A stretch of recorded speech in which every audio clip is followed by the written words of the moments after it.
Hi, welcome to James Miller Lifeology, where you learn to simplify and transform your spirit, mind, and body. My name is James Miller. I'm a licensed psychotherapist and a composer. Thank you so much for tuning in today. Let's get started.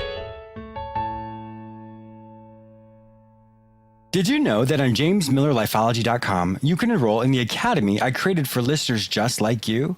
I've created courses you may take at your own pace, which will help you simplify and transform your spirit, mind, and body. Enroll in one of the classes today. I have a great show for you today. I'm going to empower you after you've experienced a traumatic event. I'll also be interviewing Carolin Hauser-Carson, a naturopathic doctor and humanistic psychotherapist who reviews her book, Blossom: 7 Steps to Sexual Healing. This book gives you powerful and practical tools to help you overcome any sexual trauma you may have faced. For more information on Carolin, please visit womenintheflow.com. You may also purchase Carolin's book on Amazon or in the store at jamesmillerlifeology.com. I have some exciting news. Did you know that I'm on the radio 3 times a week? You may hear me on the same station on Tuesdays at 1:30 p.m., Fridays at 9:30 a.m., and Saturdays at 12:30 p.m. You may also hear me anytime on iHeartRadio as well as on all the other major podcasting platforms, including iTunes, Google Play, Stitcher, and many others. Simply search for the show name, James Miller Lifeology. Are you struggling today to find your purpose? Has mediocrity set in and you can't imagine doing the same thing for the rest of your life? Are your relationships struggling or you aren't sure how to make long-lasting changes in your life? Then today, contact me, James Miller. I will help you recognize the areas in your life that are going really well, and then we'll look at the areas in which you are struggling. We will create actionable solutions to help you create long-lasting changes in your life. You don't have to do this alone. Go to my website, jamesmillerlifeology.com, and click on the page Work with James. Fill out the form and it will be sent directly to me. Don't let another day go by without finding your way. Your change can start today. Once again, go to my website, jamesmillerlifeology.com, and click on the page Work with James. Fill out that form to get started today. Empowerment after a traumatic event. Life happens to all of us. Many of us will experience multiple types of trauma throughout our life. When that happens, what do? In some cases, we don't tell anybody. We sit with the trauma and we go to our grave, never expressing to people what we experienced. And of course, the more support we have in our life, the more successful we're going to be with finding the answer that we seek. Empowerment is simply taking something you're given and you become the one who determines what to do next. You're the one who finds the recourse or the strength or the tenacity to overcome whatever it is you experience. You've heard me say before that an event is either a stumbling block or a stepping stone. Once you find perspective, that's when you decide if it is going to be a stumbling block or a stepping stone. And of course, in the moment, it's hard to find that perspective, but the perspective will eventually come. But what happens if you don't tell anybody about what happened? We have what's called emotional blackmail. The thoughts that we create in our mind essentially hold us hostage. They tell us that we can't tell anybody. If anybody were to learn about what we experienced, they would think this about us, or they would think that about us, or the perception of us would change. When we hear something over and over again, we believe it. And unfortunately, if you have those thoughts in your mind, you're going to listen to those thoughts over and over and over again until pretty soon you actually believe that if the people who love and care about you were to know about what you experienced, they would think negatively of you or they would think poorly of you. But my friend, that is not the truth at all. You have so many people who love you, who support you, who would love to care for you. If you hold this to yourself, then unfortunately, you will torment yourself. You will relive that trauma over and over again. There is an answer for you. My guest today, Carolin Hauser-Carson, has an amazing book that she's going to be discussing. It gives you practical ways in which you can overcome any sexual trauma you may have experienced. But I wanted to really help you look at this emotional blackmail. If you find that you have emotional blackmail in any area of your life, unfortunately, you're doing yourself a disservice. Unfortunately, you are tormenting yourself because you'll never open up to the people around you, the people who love you, the people who want to support you and care for you. So take that first step. Don't be held hostage by your experience. As these people help you find your way, find your path, you can then use this as a stepping stone.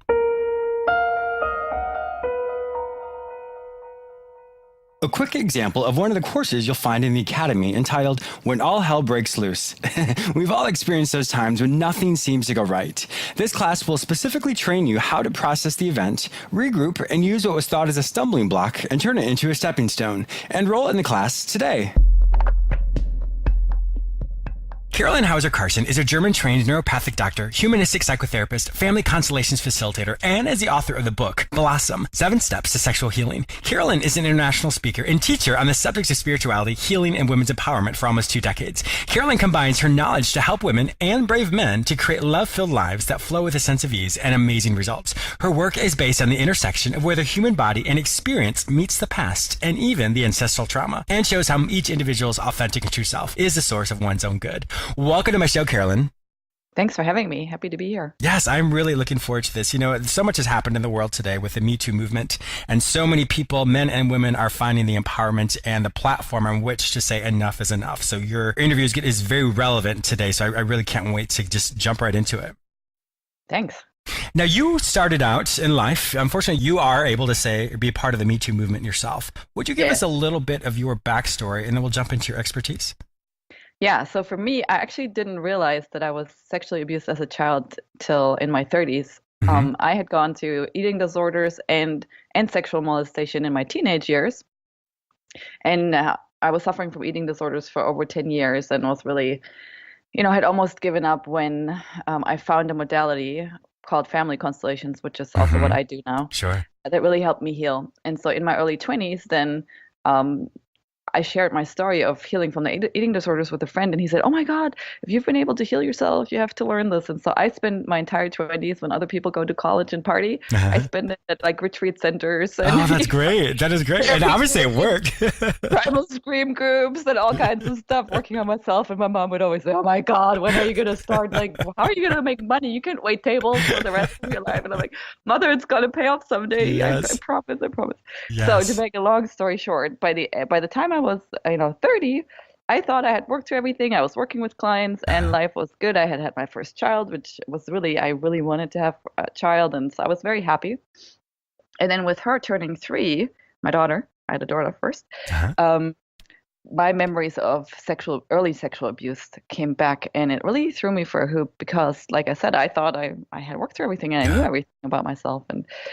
And luckily, I had a spiritual teacher who at that time just said, if this coming into your life now, it just means that this is connected to your purpose and that you're meant to help many other people. And so, what an amazing reframe. I'm sure at that moment you're like, "Oh my gosh, I don't even, how could you even say that?" But then upon reflection, you're like, "Oh my God, maybe that's true." And so that really helped me. So when I basically went on my own 100th healing journey, so to speak. Again, I kind of took a whole bunch of people with me and documented it and got their feedback, and that's how the book was born. Wow, that's amazing. Your philosophy itself, I am really in tune with it myself. The elements that you have as a key to healing from sexual trauma is integration. You talk about how that really helps people move beyond the event and move to what's next. Tell us more about that version of integration, and then we'll jump into the actual elements of the book. Yeah, so when trauma happens, a lot of people think that it's a psychological or mental issue or emotional trauma, and I think that's why a lot of people are so scared to even remember or go there or even think about it or come out of it with it. And what I've learned is actually more of a energetic nervous system physical impact. And so with the integration, I literally mean that there's energy that's stuck in your body, negative energy, and I'm simplifying here, sure, for time's sake and everything. There's a whole bunch of negative energy that's gotten stuck in your nervous system, and it's weighing you down, and that's why you feel the way you feel, and that's why you're having trouble creating stuff that you want in your life. And so it's literally about learning to work with that energy to integrate it, to digest it, right? And when you eat food, your digestive system digests it, and you integrate the nutrients become part of who you are. Yes. Right? You integrate that stuff into yourself. And so it's the same with the trauma and the energy that was generated by the traumatic event.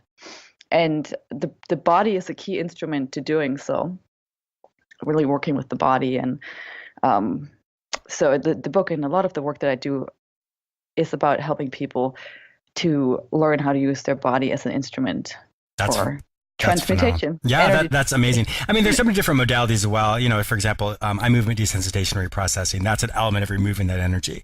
Yours I can't wait to hear about that, with your book specifically, Blossom 7 Steps to Sexual Healing. I know you actually have a 7-step methodology of how to do that. And so I'm so glad to hear there is an integration of the event, not only the processing, but then essentially the integration part of it, and how people can go from a place of being a victim to thriving and living in a way that was beyond what they could ever imagine.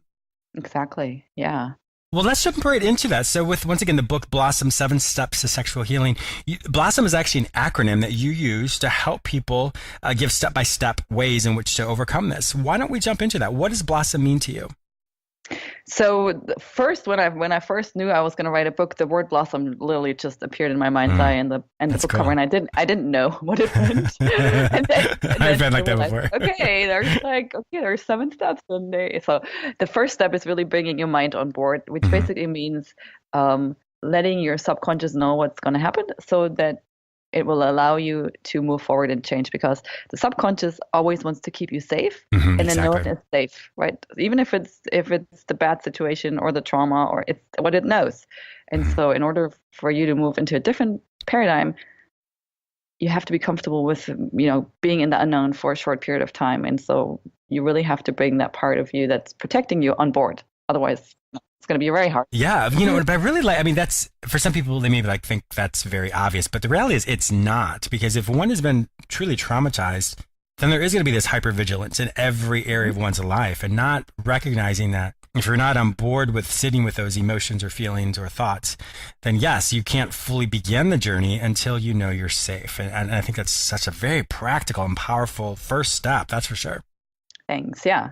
And then really the journey goes step by step into learning what it feels like, what energy feels like in your body, starting to re-inhabit your body, learning what your intuition sounds like. So the third step is open to your intuition, but because your intuition will ultimately always guide you into the right direction, right?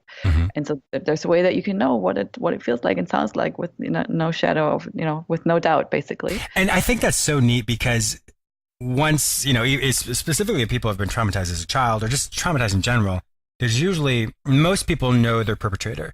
And with that sense of trust, and then when you, perhaps if you have that intuition of this isn't right, or this, whatever feelings you may experience, that really does break person's level of personal trust, and recognizing what is right, what's healthy, what's true.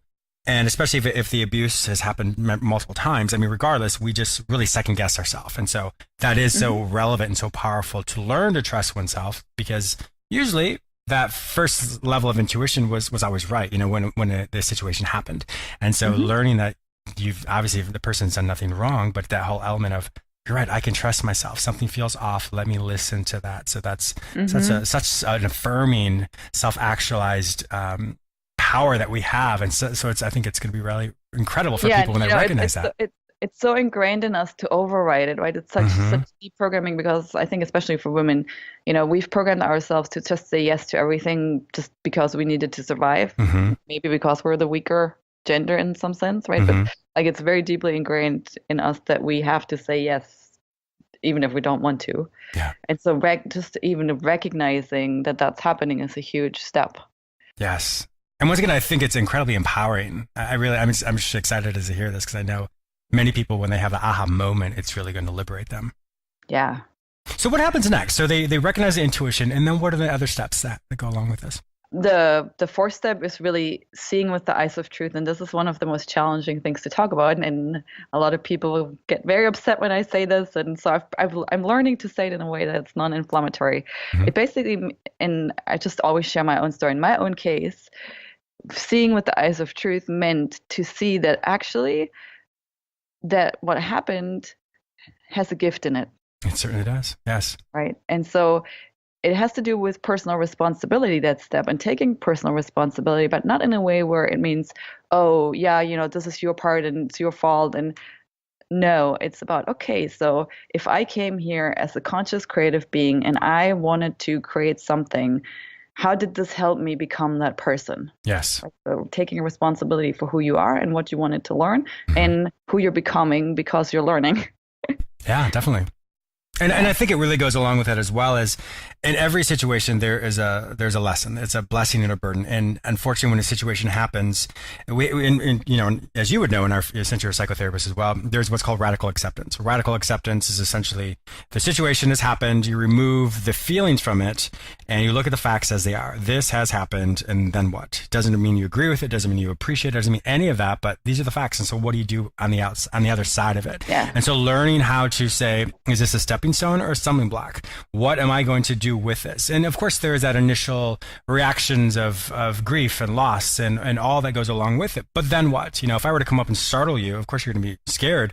But if a person's scared for like the next hour, well, that doesn't make sense, because then it goes from the initial response to, now what do I do with this? And that's where I think the lesson for many people where they struggle is that initial response versus now it's my responsibility to do something about it and to figure it out in ourselves. The hard part about that is that, it is really, first of all, with sexual abuse, you feel really damaged and broken, basically. Yes. Right. So it goes really, really deep. And also it literally alters our brain chemistry, and as you would know, the fight or flight, our survival brain is very, very strong. And so you could have all the good intention and goodwill to actually wanting to see it differently. And when your subconscious senses danger, it will take over and you'll be a different animal. Yes. Right. So a lot of the work that I do is actually helping people work with their own inner brain chemistry so that doesn't happen or happen less and less. Wow. Right. So that the brain stays calm enough so that you don't turn into a frightened lizard, basically. Yeah, exactly. Well, and I wanted to ask you this as I hear you say all that, each step is so powerful. How do you make sure that each step is integrated, or in other words, it's implemented each time? So if you're on the first S, the C with the eyes of truth, and then all of a sudden you start to feel overwhelmed, you've got to go back to the first part to bring your mind on board. How do you really help them make sure that each step is really crystallized in their brain? So it's a 7-week journey, and every step has a week dedicated to it. Mm-hmm. Right. So you can spend, you could literally take it as a journal and work with a page every day, or you could just work with a page every week and do it over, a longer period of time. Mm-hmm. But it is very structured in a way so it's not overwhelming, because there is time to integrate it. And for each concept, so, for your intuition, you have 7 days and 7 different ways to kind of do the same thing. It's almost like you're going to the muscle boost. In the first day, you're doing it one way, and the next day you're doing it another way. And altogether, it kind of makes you stronger. Yes. And so by the time that they actually get to the actual integration work, which is in week 5, you've already practiced all these other tools for a while, and you're starting to feel comfortable and developing a new language almost with yourself. Wow, that's very powerful. And I think also just really recognizing when you start to feel triggered or when you start to feel overwhelmed, because that means you just obviously need to slow it down and to make sure that you're really practicing all the previous steps to make sure you can go to the next one. That makes sense to me, because the stronger one's foundation is, specifically with the different steps they've learned, the healthier they're going to be when they make this transitional, going through this chrysalis, and then they come out on the other side of it. Mm-hmm. Wow. Yeah, and ultimately it's all geared towards just you learning to be in your body and learning to help yourself, learning to get your nervous system out of overdrive. And there's not that much to it other than, well, if you haven't been in your body, you need to learn how to be in your body first to do it. Right. Yeah. And I really like this, I know I keep saying that, but I love hearing how, I don't say it's very practical, but it's also many times in our field in psychotherapy, it's sometimes just only talk therapy. Yes. And so with talk therapy ad nauseum, which is, please, of course, my listeners understand that definitely has its place. But I really like how you integrate the physicality or the physiology in something to really integrate that, because I think sometimes that's lacking in so many treatment modalities. And so you really help them from a physiological, neurological standpoint, the integration with the talk therapy, integration with that sense of reliving this and from a place of empowerment. I think I can definitely see how it would be incredily cathartic for so many people. It makes it really practical, and makes it so that you don't have to, a lot of people I think feel when they start working on their trauma, oh my God, I'm going to be taken out. I can't function for these next months or so. You can do this in your everyday life, and you don't have to completely go into a deep abyss and be thrown, upside down and all of that. Yeah. Because once again, it would bring them back to that level of not feeling empowered. And I think anytime anyone goes through any version of therapy, if they lose that sense of empowerment, they become very primal or very primitive, I suppose, in their thoughts and feelings. And in that, they just lash out or they just shut down from that fight or flight effect. Exactly. And that's where people don't want to go there, because there's no end in mind, because they think that the result is going to be what they initially experienced when they did experience the trauma. Yes. Yeah. Wow. I'm really excited to hear how my listeners are able to really learn this and to really implement that in their lives. Switching gears here a bit with the whole Me Too movement, and once again, it's an amazing platform for so many people to find their voice. One thing that you really stress is the part of what's next. I think so many people are able to tell their story in such a powerful platform, but then what? What happens next? And so help us understand how your work is really having people ask that question, what's next? Yeah, so coming out and basically saying this happened to me is a good first step, but it doesn't actually heal your nervous system, right? It doesn't get the energy out of your nervous system and puts you into a better feeling place. And so Blossom is really a great next step, because it helps you truly heal and become whole again. Yeah. Yeah, and it sounds like a work like sure, that. Yeah, exactly. Well, I think that's really true, because once you admit it and you have that initial catharsis of, I no longer have this emotional blackmail that I feel that I couldn't tell anybody. Now, when a person can do that, but like you said, then what? And so this is really going to help people find their voice again, find their empowerment again, find their ability to function in a way that they never were able to before, because unfortunately that abuse and that trauma was always like that monkey on their shoulder, and always would whisper to them or tell them and influence them in a way that just was never true. Mm-hmm. Yeah. Yeah. So what's next for you? You're an internationally known speaker. You do all these things. What's next for you, Carolin? I will keep doing what I've been doing, but and that is running retreats. And hopefully, what's next for me will be to be on Oprah at some point. Oh, that's amazing! Yes, that's where I want to go. That is awesome. Yes, and I can definitely see you doing that. And if my listeners, anybody of you out there has a connection to Oprah, definitely reach out to me. Reach out to Carolin, because we want to get her on Oprah's show. So that will be absolutely amazing. Yeah. And so I just wanted to let your listeners know that if they go to my website, there's actually 2 tools. One will help them to learn how to listen to their intuition, and the second one will help them actually to transmute the negative energy into positive energy from the trauma. With those 2 elements that you just discussed, are those a really good foundational piece before one reads the book, or are they standalones? In general. Okay. In general. And those are, if people just actually use those 2 tools, they would see tremendous changes in their lives. And I don't want to brag, but for me, what that meant, using those 2 tools basically meant from going from chronic fatigue, burnout, bankruptcy, and divorce within a very short amount of time to serving at a really high level. Wow. And, owning a house in the Caribbean, being married to my divine partner and soulmate. That's amazing. The list just goes on. That is so amazing. It's incredibly powerful, and they're really simple tools. Yes. And I think that's one of the things I really, really appreciate about you, Carolin, is it's so practical. I think so many times people have this idea that in order to find healing or to find integration, that it has some esoteric concept and this and that, and it just gets so above their head, and then they're like, well, forget it. It's too much work. But I love these practical steps, and it's so doable for everybody.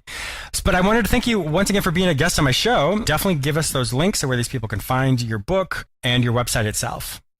Yeah, so my website is womenintheflow.com. Women in the Flow, FLOW. And everything that I do is for men as well. Of course, I just want to say that. Usually women gravitate more towards my work, but men are welcome too. On my website, there's a link to a free Facebook group where I do daily meditations and, help people, guide them, answer questions, and just pop in and give tips and all kinds of stuff. You can find my book and then the two tools that I was mentioning also on that website, womenintheflow.com. Wonderful. So Blossom 7 Steps to Sexual Healing is a book that we were discussing today. What I'm going to do, Carolin, as well, is I'm going to put that book in the store, jamesmillerlifeology.com. So if my listeners aren't able to find it, simply go to the store at jamesmillerlifeology.com, and it will link you directly to Amazon. So Carolin, thank you so much for guesting with us today. It was an absolute pleasure hearing your wisdom, and I'm very excited for my listeners to purchase your book, but also practice these very practical tools. So thank you again. Thanks for having me. My pleasure. I also want to thank you, the listener, for tuning in today. Please subscribe to this radio show through whichever portal you joined with us today, or please go to my website where you may sign up for my free newsletter, watch my YouTube episodes, read the articles I've written specifically for you, or you may enroll in the Lifeology Academy where you can take self-directed courses which will help you simplify and transform your spirit, mind, and body. If you'd like to personally work with me, be a guest on, or advertise on this show, simply visit jamesmillerlifeology.com. Be sure to follow me on all social media platforms under the name James Miller Lifeology, except for Twitter, which is James M. Lifeology. Once again, thank you so much for your support, and I'll talk to you soon.